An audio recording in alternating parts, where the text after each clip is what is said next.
একজন কুমার জঙ্গলের মধ্যে মাটি খোঁড়ার সময় খুবই চমৎকার সুন্দর একটি পাথর পেল। সেই কুমার ওই সুন্দর পাথরটার সাথে গাছের লতা বেঁধে একটি মালা তৈরি করে তার গাধার গলায় বেঁধে দিল এবং জঙ্গলের সেই মাটিগুলোকে গাধার পিঠে তুলে দিয়ে বাড়ির পথে রওনা করলো। পথিমধ্যে একজন স্বর্ণকার জহুরি সেই কুমারকে বলল, ভাই, তোমার গাধার গলায় যেই পাথরটা আছে সেটা কি তুমি আমার কাছে বিক্রি করবা?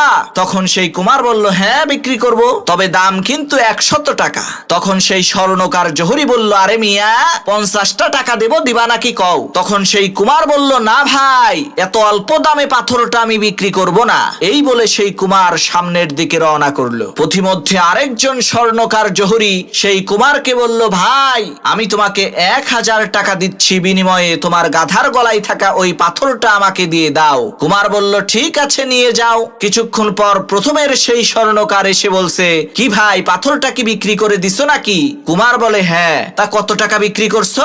বলে যে 1000 টাকা বিক্রি করেছি। তখন সেই স্বর্ণকার জহুরি চিৎকার করে বলতে লাগলো, আরে তুমি তো বেয়াকুব, আস্ত একটা পাগল। ওইটা তো একটা মহামূল্যবান হীরা ছিল।